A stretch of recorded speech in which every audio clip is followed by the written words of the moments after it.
பெந்தகோஸ்து சபையிலையும் பார்த்திருக்கேன், ஆவி உள்ள சபையிலையும் பார்த்திருக்கேன், ஆவி இல்லாத சபையிலையும் பார்த்திருக்கிறேன்.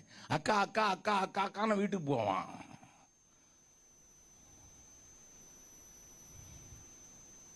கண்டிருக்கேன், ஏராளமா கண்டிருக்கேன். நல்லா கவனிங்க. நான் ஒரு ஸ்திரீயோடு கூட பழகும்போது எத்தனை தான் அன்பாயிருந்தார்களும் அவர்களுக்கு சகோதரிக்குரிய மரியாதையோடு தான் பழக வேண்டும் என்பது வேதம் கொடுக்கிற கட்டளை. அந்த வரம்பை ஒரு நாளும் தாண்டிடக்கூடாது.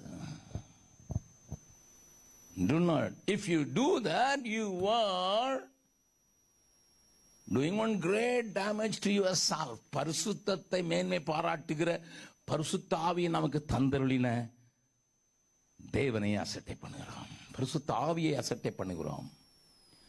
நல்லா கவனிங்க. அதனால்தான் சபைக்குள்ள பரிசுத்தத்தை குறித்த ஒரு பெரிய போதனை எப்பொழுதும் இருந்து கொண்டே இருக்க வேண்டும் என்று சொல்கிறவன் நான். ஏனென்றால் ஆண்டவர் நமக்கு கொடுத்து பரிசுத்தமானவன் இன்னமும் பரிசுத்தமாகட்டும். இது சீக்கிரமாக பரிசுத்தம் உள்ளவன் எங்கெல்லாம் தேவ ஆவியானுடைய பலத்தாசி. எனக்கு ஒரு வயதான ஒரு ஊழியக்காரர் சுவிஸ் தேசத்தில், அவர் என்ன தலையில கை வச்சோம்னு சொல்றாரு. ஆனா பெரியவர், பயங்கரமான பிரசங்கியார். என்னுடைய நண்பருடைய அப்பா நோன் பிரீச்சர், கடைசி நேரம் வரைக்கும் பிரசங்கம் பண்ணாரு, மரிக்கிறது வரைக்கும் பிரசங்கம் பண்ணாரு. அவருடைய பிரசங்கத்தை எல்லாரும் கேட்பாங்க. ரொம்ப ஸ்ட்ராங் பிரீச்சர். அவர் சொன்னார், ஜெபக்குமார் நீங்க நல்லா கவனிச்சிருக்கியா, கேரிஸ்மேட்டிக் மோமெண்ட்ங்கிறதுல நான் நம்புகிறேன். ஆவியானவர் ஊற்றப்படுகிறத பார்க்கிறேன். அங்க எல்லா இடத்துலையும் பாரு, கேரிஸ்மேட்டிக்ல கொஞ்சம் உணர்ச்சிகள் தட்டப்பட்டு உணர்ச்சிகளிலே வாழ்வதற்கு தங்களை ஒப்பு கொடுத்தவர்கள் நிச்சயமா செக்ஷுவல் சின்ல விழுந்து கிடப்பாங்க.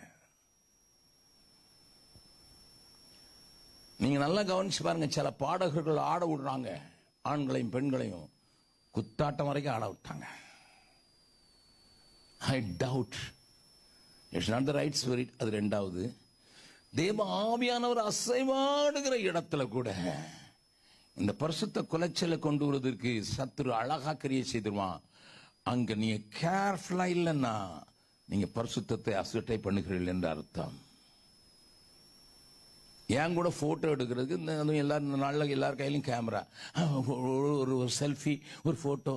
நான் சொல்லுவேன், பொம்பளை பிள்ளை இவ்வளோன்னு இருந்தாலும் சரி, வேற யாரையாவது கூட்டுவா.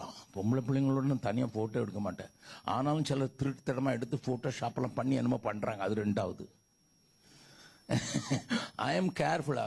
என்கிட்ட வந்து நிறைய பிள்ளைங்க சொல்லணும், நீங்க தாத்தா மாதிரி, தாத்தா கூட தான் இப்படி போயிடுறாங்கன்னு சொல்றாங்க. அது எனக்கு தெரியல.